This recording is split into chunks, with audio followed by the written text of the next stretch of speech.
Saiki ya wis kurang luwih 20 taun. Lho pas kiramu ora kelingan ngono apa? Kula tansah kemutan yen to kelingan kalian anak kula menika. Iya. Kronto-ronto raosen manah kula, Kang Mas.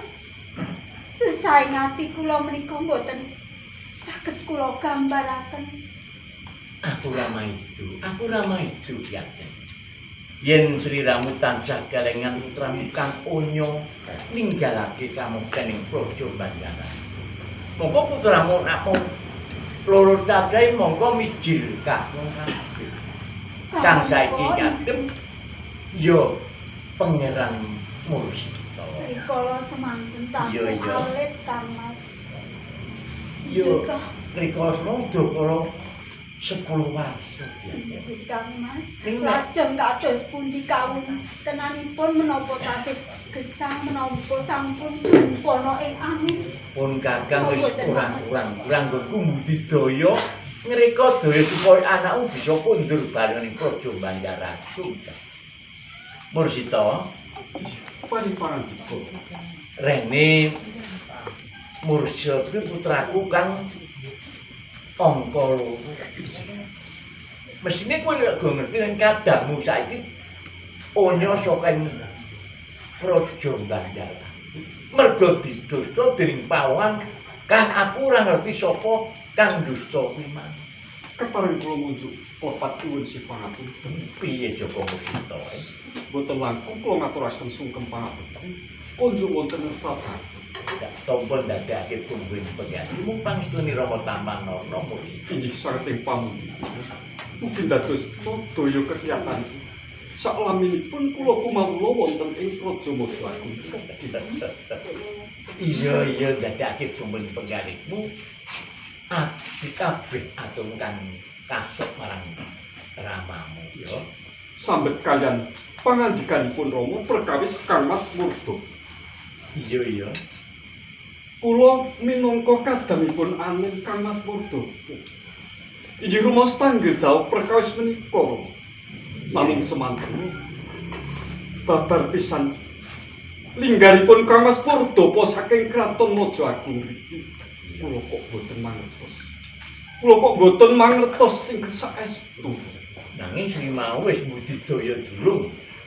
Budidaya supaya kadangmu nomi konduran ing Praja Banjaran.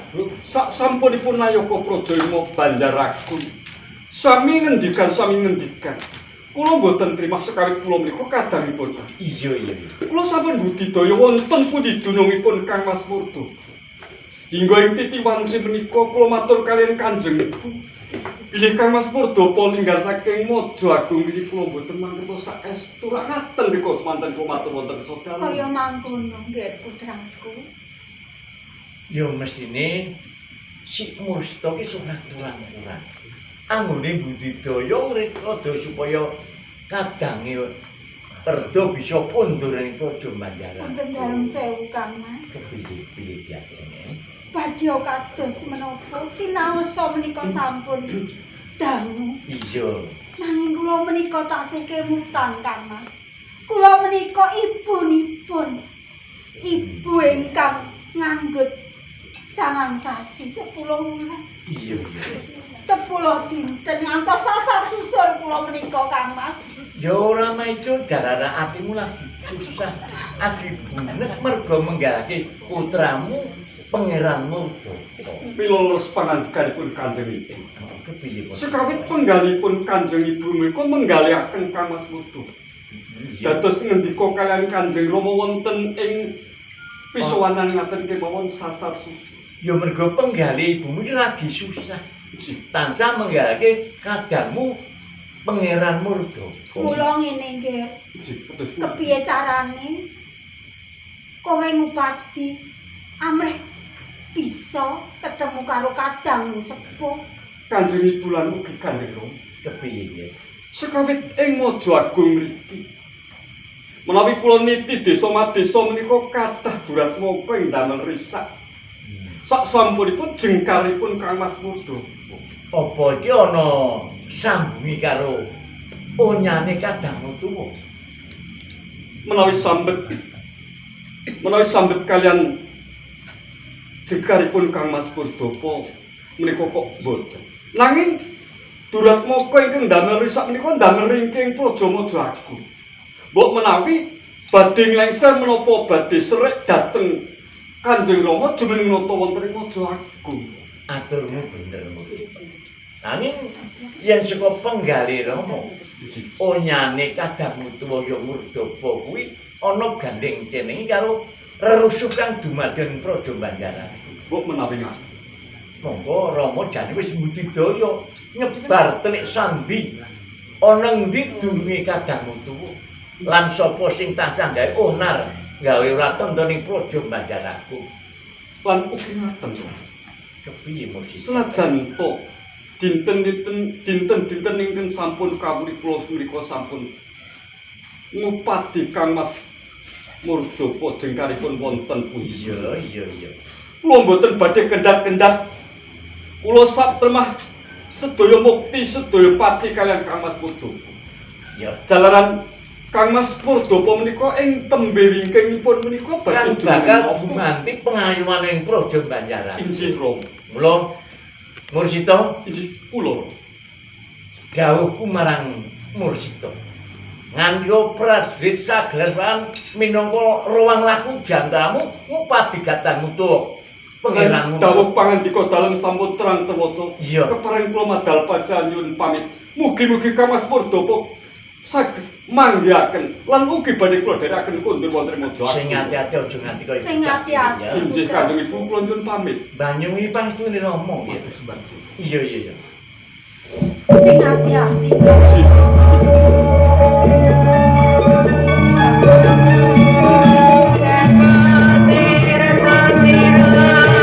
Anggo nuwun sakit. Badhe pinanggih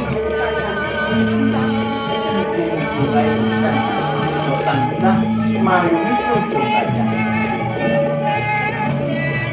Oh, nganggo nampil rasane penjalikan tuwa mergo onyane putramu.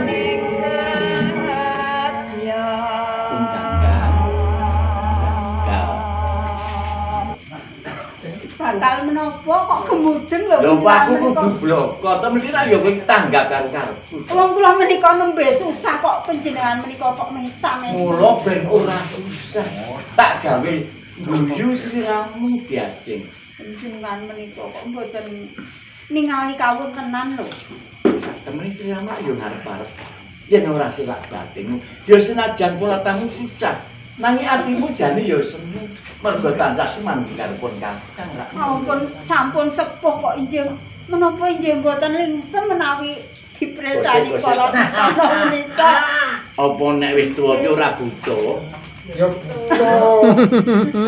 kuwi mujudake rabuke wong Kados kadang. kowe ngerti apa ora ngerti? Panjenengan menika lho. Lha aku mung blakek aku sak temeni kaya ngono. Yo yen. Kok tasih betah kula to.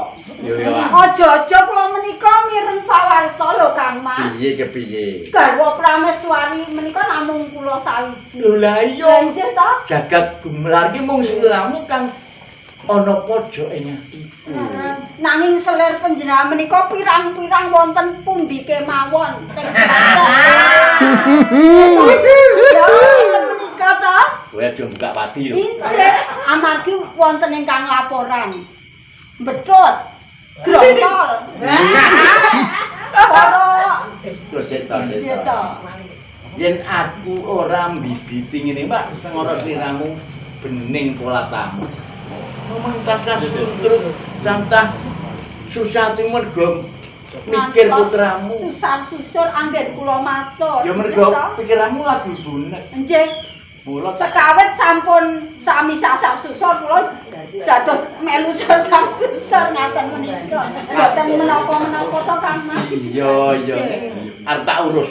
Kok diurus? Aturmu yen aku duwe sedulur akeh kok bakal tak urus ya. Lha nggih kula mireng lho menika. Naminipun Asih Sariwati nggih. Putra menika nandhing-nandhingke dumeh kula niku pun sepuh, wis tuwa, wis ora nyengsemake. Sak liyane Asih Lestari sapa meneh. Ayo. Estunipun kata Heti Kusumawati napa sih? Terus to Kang Mas, kados ngaten menika lho panjenengan menika. Ning sak temen. Payah. Penontonnya Kediri barang lho. Oh, enten menika kawula panjenengan ingkang sanjang muni Megiri barang. Kados ngaten Mengko menika. dhisik to.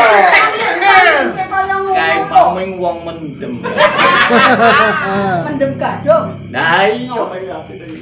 Mendem gadung, mendem ingkung. Nanging nek panjenengan benten mboten mendem ingkung, mendem wedokan. Nggih to.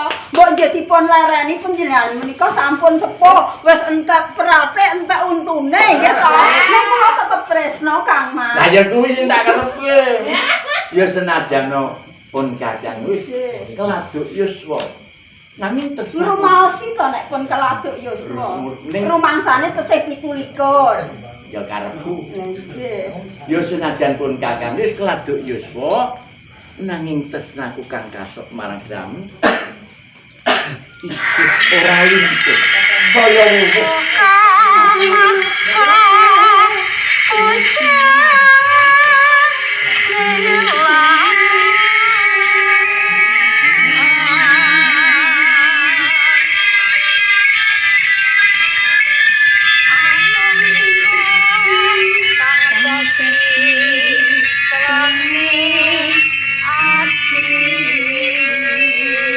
Dipun tindahi to Kang Mas. Panjenengan prasaja Kang Mas.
Sakwise pun kakang masuk kakang kasok marang sliramu. Ya senajan dina iki Proding Banjargung tansah kinuman mendung kang angendanu merga onyane putramu Pangeran Murjaba. Sak menika Iya. prayoginipun Ngasus aturan sinambi nuwun ngersani Kang Waduh. kados mekaten. Supaya mendung kang angendanu padha menewu enggal sini. Monggo kula dherekaken wonten ing pakulingan. Monggo.